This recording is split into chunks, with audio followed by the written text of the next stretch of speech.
Welcome back to the procrastination series that I have been intending to do for the past 3 years. And yes, if you're wondering, this series is a self-intervention for me. So in yesterday's video, we went deep into the science of procrastination. There were lots of research studies, lots of results, lots of insights. And if you haven't seen that, I'm gonna have it down in the description below. But this video is gonna be a lot more actionable because in this part 2 of our procrastination series, we're gonna be talking about how to stop procrastinating in the moment when you notice yourself putting things off. And to do that, we are gonna go through a process of 6 steps, starting with a step that you might not have thought to do otherwise, but that science actually shows to be effective, which is to forgive yourself for any prior procrastination. If you remember from yesterday's video, we talked about a researcher named Timothy Pitchell, who's done quite a lot of research into the subject of procrastination. And one of the studies that he did examined the role of guilt in procrastination and the forgiveness of that guilt. When he surveyed 119 college students, he found that students who took the time to deliberately forgive themselves for procrastination in preparation for a midterm exam were actually less likely to procrastinate on future exams. So before you get into any of the other steps in this process, if you are a chronic procrastinator, if you've been kicking yourself for wasting tons of time, first, forgive yourself. And it's also useful to realize that going forward, there is never going to be a perfect moment to study. There's never going to be a perfect time to do it. And this is one of the stories we tell ourselves, right? We think that in the future, things are going to be better. The stars are going to be aligned and we're going to be in a much better position to actually get to work. And what you have to do is tell yourself that this moment right now, it's imperfect. It's not exactly what you want it to be, but it is passable. It's enough for you to get to work and at least make some progress. From there, it is time to move on to step 2 in the process, which is to redefine success to fit your present circumstances. If you are already late on a project or a homework assignment and you've put things off to the point where now it's unrealistic to finish things with your original due date, then even if you try to work really, really hard, you're likely to fail. And as we talked about in the first video in this series, part of the temporal motivation theory or the procrastination equation is expectancy. When we don't have an expectation that we can achieve the goal we've set out to do, we are much more likely to procrastinate on it or to put it off. So clearly, if you're sitting there looking at the hand that you have now dealt yourself and you realize that failure is the likely option, you're probably not going to be very motivated to work. So instead, sit down and define a new version of what success looks like. For example, if the original deadline is now unrealistic, you may need to set a new deadline. Maybe you even need to email your teacher or email your group members and ask them for an extension. Or for an example that isn't based on time, if you realize that you're not going to get a 4.0 this semester and that's what you wanted to do, sit down and redefine your goal to be maybe a 3.8. That way you can actually succeed from where you are right now. Of course, you do want to make sure that this goal is still fulfilling and challenging to you, because if you make it too easy, it's not going to be motivating for different reasons, and you're not going to feel good about yourself even if you do manage to achieve it. All right, steps 1 and 2 are now out of the way. Those were kind of mental steps about kind of getting your brain in the right place to get your work done. Now we're moving to step 3, which is the first really actionable, tangible step in the process, and it's to remove potential short-term distractions from your environment. For me, the first item of business here is to clear my workspace. Close my tabs, close programs that are unrelated to my work, clear my desk off, basically try to get my space as optimized for the one task I have decided to do. And if you can't get your workspace into the right configuration for doing this, then you may want to change it. If your dorm is a bad place to work, for example, then maybe go to the library or go to a coffee shop. But you do want to make sure that you don't fall into the trap of finding a workspace that is perfect, because no workspace is. And if you get into that trap of trying to find the place that is the most optimized place for working, then you're never actually going to start your work. You're just gonna keep searching. Secondly, it's probably a good idea to have a list somewhere on your computer or on a scrap of paper where you can write down errands that come up or small tasks that you think of doing so you can do them later. I'm not sure about you, but one of my biggest procrastination triggers is convincing myself that I just need to go check my email or check a few other things or do some small tasks before I sit down and do the thing that I really should be doing. And I have had days go by, even weeks sometimes, where I have filled my time with those small tasks that really aren't all that important, and I never actually get the real work done, the real effective work that moves the needle in my business or in my work. So make sure that you have that list and that you diligently write things down when they come into your attention. Then later on, when you have some time, you can probably batch all of those tasks at once. Next, try to dedicate at least a little bit of time to taking care of your biological needs. If you're hungry, make sure you eat a snack, maybe have a bottle of water or some tea or coffee next to you on your desk, go to the bathroom, and if you're feeling tired or fatigued, at least take 5 minutes to go for a quick walk before you start working. Once you have checked off all those little biological boxes though, you're gonna wanna make sure to, one, get comfortable. So if you're energetic, maybe try to find a standing desk or a counter you can work at. Otherwise, just make sure that you are seated with good posture and that you're wearing clothes that make you comfortable within the temperature of the room that you're in. And lastly, and you knew this was coming, ask yourself, do I need the internet? Do I need access to a lot of the tools that are kind of like defaults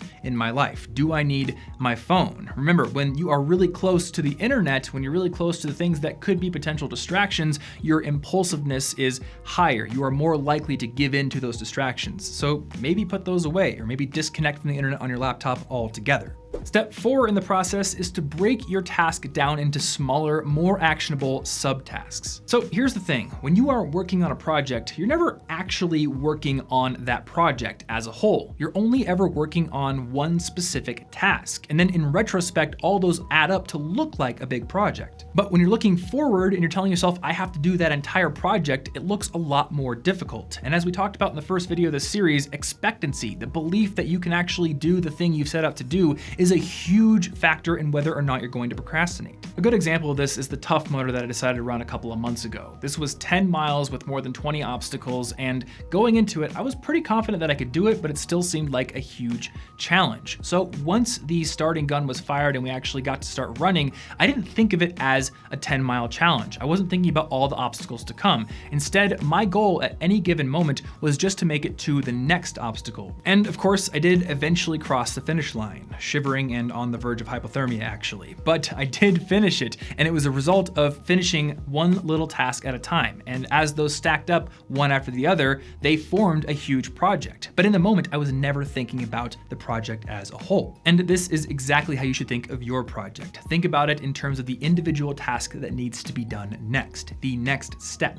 And speaking of next steps, the next step in this process is to reframe your task as input-based rather than output-based. What I mean by this is, instead of focusing on the thing you need to do, even if it does feel small and actionable, instead try asking yourself to simply work for 20 minutes or work for 25 minutes in the case of the Pomodoro technique. And this is something that I've talked about many times in previous videos. I even made an entire video about it, but in case you haven't heard me talk about it before, here is the 10-second version. Essentially, the Pomodoro technique has you pick one task to work on, you sit down, you set an actual physical timer for 25 minutes, and you only work on that task during that time. And what makes this technique so effective, and why I use it almost every single day, is that it reframes your task. Whatever the task is, no matter how difficult it is, it reframes it and makes it just work for 25 minutes, which is something that you know you can do. Finally, for our 6th step in the process, if you are starting a brand new task, then make that first Pomodoro session or that first input-based session simply be the act of setting things up to do that task. By this, I mean, instead of actually diving in and working on the parts of the task that you know are difficult, see what you can set up around it. And I actually did that for this video series. During the editing process, instead of starting the edit right away, which I know is difficult and frustrating sometimes, I first set a timer and I set up the file structure for it. I set up all the folders, all the quick access links, all the little things that I do for every single video that just make the editing process more convenient. And as often happens when I do these Pomodoro sessions, I kind of got into the zone. And once all that little setup work was done, I actually spent about a full hour editing before I took my first break. And even if for some reason you don't find yourself in the flow state after doing this, well, you have at least put in about 20 or 25 minutes of work getting everything set up. So when you come back for the next work session, it's all kind of ready for you. Now, in the next and final video in this series, we're going to talk about some more high-level concepts that can help you become less of a procrastinator overall and kind of shed that label of chronic procrastinator if you identify with it. But at least for now, with the process we've just outlined, you now have the tools to stop procrastinating in the moment on whatever it is you have been putting off.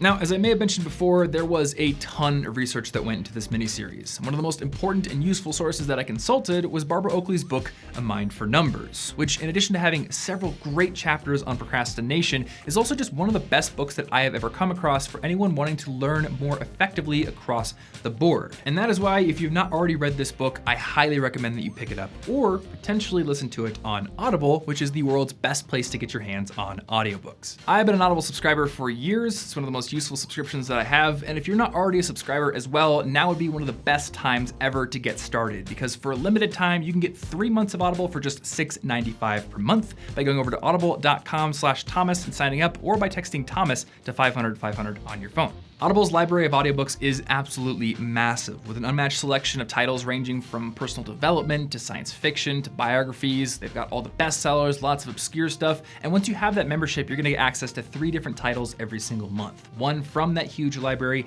and 2 Audible originals that you cannot get anywhere else. Additionally, their membership is very flexible. For example, the credits that you get every single month actually roll over if you don't use them. So if you happen to download a really long audiobook one month and you don't use your credit the next month, it's just gonna roll over and you're gonna have 2 the following month, which is pretty sweet. And if you happen to use one of those credits to download an audiobook that you just don't like, you can very easily exchange it for another audiobook in their library with no questions asked. Plus, if you ever do decide to cancel your membership, every audiobook you've downloaded is yours to keep forever. You'll always have access to that library no matter what. Best of all, like I mentioned a little bit earlier, for a limited time, you can get 3 months of Audible for just $6.95 a month. That is over half off their normal price, so you're definitely gonna wanna go over to audible.com/Thomas and sign up, or text Thomas to 500-500 on your phone. As always, big thanks to Audible for sponsoring this video and being a huge supporter of my channel. And if you guys enjoyed this video and this entire mini series, definitely give it a like and make sure you subscribe so you get new videos when they come out every single week. You can also click right there to get a free copy of my book on how to earn better grades, which might be pretty useful with finals coming up. You can follow me on Instagram @TomFrankly, or you can click right here to get one more video on this channel. Thanks so much for watching, and I will see you in the next one.